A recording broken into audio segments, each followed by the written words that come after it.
ሰላምና ጤና በያላችሁበት ዓለም ዳርቻ ሁሉ ይሁንላችሁ። እንኳን ወደ ቻናሌ በሰላም መጣችሁ።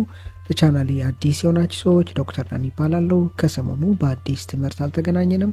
ትርፍ ሰዓት ስላላገኘው ስራ ስለበዛብኝ ነው። በዚህ ትምህርት ላይ ድንቅ መረጃን የምነግራችሁ ይሆናል። ለጤና አደገኛና አስጊ የሆኑ ፋቶችን በማቅለጥ መላው ጤናን የሚያክሙ ሁላችንም በቀላሉ የምናገኛቸው 4 የእጽዋት አይነቶችን እንመለከታለን። በእርግጠኝነት ከነዚህ 4 እጽዋቶች ምናልባት አንዳንዶቻችን ማግኘት የማንችለው አራተኛ ላይ የምጠቅሰውን የፍሬ አይነት ነው።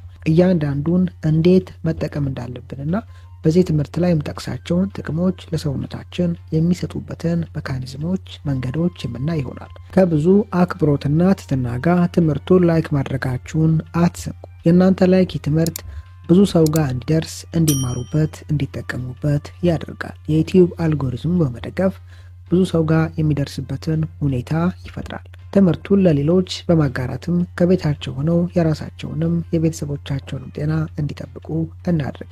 ለቻናሌ አዲስ የሆናችሁ ሰዎች ዶክተር ዳን ይባላለሁ። ቻናሌን ሰብስክራይብ በማድረግ ከጎን ያለውን የደወል ምልክት አንድ በመጫን በመለቃቸው ትምህርቶች የራሱንና የቤተሰቡን ጤና ይጠብቁ። የመጀመሪያው ቀረፋና ዝንጅብልን በመጠቀም የሚዘጋጅ የሻይ አይነት ነው።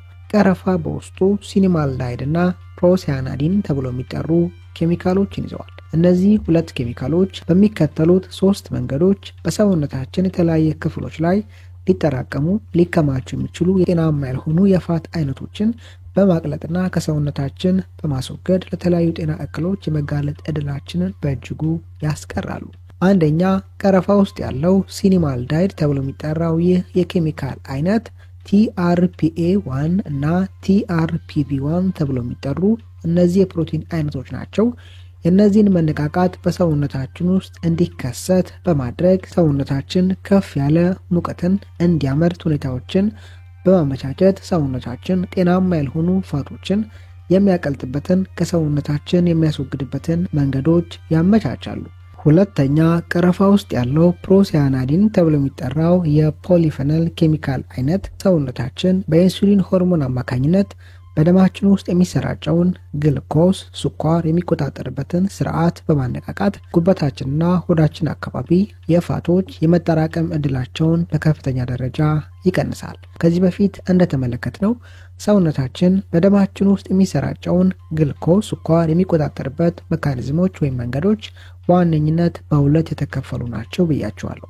አንደኛውና ዋነኛው መንገድ ሰውነታችን በደማችን ውስጥ የሚሰራጩ ግሉኮሶችን በኢንሱሊን ሆርሞን አማካኝነት ወደ ጡንቻ ሴሎች በማዘዋወር በመውሰድ ሰውነታችን እነዚህን ግሉኮሶች ወደ ኃይል እንዲቀይር በማድረግ በደማችን ውስጥ የሚሰራጨውን ግሉኮስና ስኳር ይቆጣጠራል። ሰውነታችን ይህን ስርዓት በኢንሱሊን ሆርሞን አማካኝነት ማድረግ ካልቻለ ሁለተኛው መንገድ ሰውነታችን በደም ውስጥ የሚሰራጩ ግሉኮሶች ስኳሮችን ወደ ፋት በመቀየር በይበልጥ ጉበታችን ዙሪያ ለማከማቸት ይገደዳል። በእንዲህ አይነት መንገድ ከሚከማቹ የፋት አይነቶች መካከል ጥቂት የማይባሉት ቪሰራል ተብሎ የሚጠሩ ለጤና አስጊ የሆኑ የፋት አይነቶች ናቸው። ቀረፋ ውስጥ ያለው ፕሮሲያናዲን ተብሎ የሚጠራው ኬሚካል ሰውነታችን በኢንሱሊን ሆርሞን አማካኝነት በደማችን ውስጥ ያለውን ግሉኮስ የሚቆጣጠርበትን ስርዓት ከፍ በማድረግ ይህ አይነት የፋት መጠራቀም እንዳይከሰት ያደርጋል። ሶስተኛ፣ ቀረፋ ውስጥ ያሉት ሲኒማልዳይድ እና ፕሮሲያናዲን ተብሎ የሚጠሩ ኬሚካሎች AMP አክቲቬትድ ፕሮቲን ካይኔዝ ወይም AMPK ተብሎ የሚጠራው ፕሮቲን የመነቃቃት ዕድሉን በመጨመር ይህ ኢንዛይም በበቂ መጠን በሰውነታችን ውስጥ እንዲመረት በማድረግ ሰውነታችን ከግሉኮስ በተጨማሪ ካጠራቀማቸው ፋቶች ኃይልን ኢነርጂን የሚያመርትበትን መንገዶች ይፈጥራል። ይህ አይነት ስርዓት በይበልጥ የሚከሰተው ሰዎች ሲጾሙና ለረጅም ሰዓታት የአካል ብቃት እንቅስቃሴን ሲያደርጉ ነው። ቀረፋ ግን በተፈጥሮ ይህን አይነት ስርዓት ሰውነታችን ላይ የማስከተል ከፍተኛ አቅም አለው። ይህ ሰውነታችን ጤናማ ያልሆኑ ፋቶችን በቀላሉ ማቅለጥ እንዲችል ሰፊ ዕድልና ምቹ ሁኔታን ይፈጥራል። ከቀረፋ ጋር አንድ ላይ የምንጠቀመው ዝንጅብል ነው። ዝንጅብል በውስጡ ጂንጀሮልና ሻጎል ተብሎ የሚጠሩ ኬሚካሎችን ይዟል። እነዚህ ኬሚካሎች በሚከተሉት 2 መንገድ ሰውነታችን ጤናማ ያልሆኑ ፋቶችን ማቅለጥ እንዲችል ያደርጋሉ። አንደኛ፣ የኃይል ምርት ላይ በቀጥታ የሚሳተፉ ሴሎች ላይ ሊከሰት የሚችል ኢንፍላሜሽንን በብቃት በመከላከል ሰውነታችን ካጠራቀማቸው ፋቶች ኃይልን ኢነርጂን የሚያመርትበትን ስርዓት ይደግፋሉ። ከዛም በተጨማሪ በሰውነታችን ውስጥ በተደጋጋሚ የሚከሰት ኢንፍላሜሽን ሰውነታችን በኢንሱሊን ሆርሞን አማካኝነት በደም ውስጥ ያለውን ስኳር የሚቆጣጠርበትን ስርዓት ሊያዳክም ይችላል።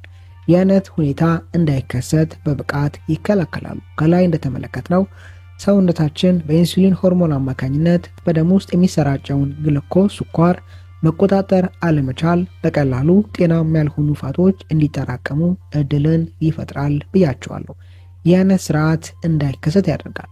ሁለተኛው ሜታቦሊዝምን ከፍ በማድረግ ሰውነታችን ከግሉኮስ በተጨማሪ ከፋት በቀጥታ ኃይልን የሚያመርትበትን መንገድ ይደግፋል፣ ያበረታታል። ይህን ሻይ በሚከተለው መንገድ መጠቀም ትችላላችሁ። አንደኛ ለአንድ ካፕ የምትሆን ውሃ ማዘጋጀት። በመቀጠል እዚህ ውሃ ውስጥ በእንጨት ከሆነ ቀረፋ ያላችሁ ግማሽ የቀረፋ እንጨት ያስፈልጋችኋል። በዱቄት መልክ ከሆነ ያላችሁ ግማሽ የሻይ ማንኪያ ዱቄት ያስፈልጋችኋል። ሁለተኛ ጥቂት የሆነች ዝንጅብል ያስፈልጋችኋል። የደረቀና የተቆራረጠ ቢሆን መልካም ነው። በመቀጠል ይህን ካፈላችሁ በኋላ ጠዋት ቁርስ ከተመገባችሁ ከ1 ሰዓት በኋላ መጠቀም። ይህን ሻይ አዘውትሮ በመጠቀም በሰውነታችን ውስጥ ሊከማቹ የሚችሉ ፋቶችን ማቅለጥ ማስወገድ እንችላለን። ሁለተኛው ሎሚን ለብ ባለ ውሃ መጠቀም ነው። በይበልጥ ሎሚን ለብ ባለ ውሃ መጠቀም ጉበታችን ላይ ሊከማቹ የሚችሉ ጤናማ ያልሆኑ ቪሰራል ተብሎ የሚጠሩ ፋቶችን የማቅለጥ ከፍተኛ አቅም አለው። ለዚህ ዋነኛ ምክንያቱ ሎሚ በውስጡ ከፍተኛ የሆነ የሲትሪክ አሲድ ክምችት ስላለው ነው። ሲትሪክ አሲድ ጉበታችን እላዩ ላይ ያሉ ፋቶችን ለማቅለጥ የሚፈልጋቸውን ኢንዛይሞች በበቂ መጠን ማምረትና ማነቃቃት እንዲችል ስለሚያግዙ ስለሚረዱ ነው። 1 ብርጭቆ ለብ ያለ ውሃ ውስጥ ግማሽ ሎሚ በመጭመቅ በመቀጠል ይህን ቁርስ ከመመገባችን ከ1 ሰዓት በኋላ መጠቀም፣ ካልሆነም ቁርስ ከመመገባችን ከ30 ደቂቃ ከ1 ሰዓት በፊት መጠቀም። አራተኛው ፍሬ የሮማን ፍሬ ወይም ደግሞ ፖምግራኔት ነው። የሮማን ፍሬ በተደጋጋሚ እንደነገርኳችሁ ከየትኛውም ፍሬ በተሻለ ደረጃ በውስጡ ከፍተኛ የሆነ አንቲኦክሲዳንት ክምችት አለው ብያቸዋለሁ። እነዚህ አንቲኦክሲዳንቶች መላው ሰውነታችን ላይ በርካታ እክሎችን የማስከተል አቅም ያላቸውን ROS ሪአክቲቭ ኦክሲጅን ስፒሺስ ተብለው የሚጠሩ በጣም ሪአክቲቭ አደገኛ የሆኑ ኤሌክትሮን የጎደላቸው የሚቅበዘበዙ የትኛውም የሰውነታችን ክፍል ላይ አደጋን ማስከተል የሚችሉ ሞለኪውሎችን በማምከን መላው ጤናችንን የሚያድሱ ኬሚካሎች ናቸው። የነዚህ ኬሚካሎች ከፍተኛ ክምችት አለው ፖምግራኔት ወይም የሮማን ፍሬ።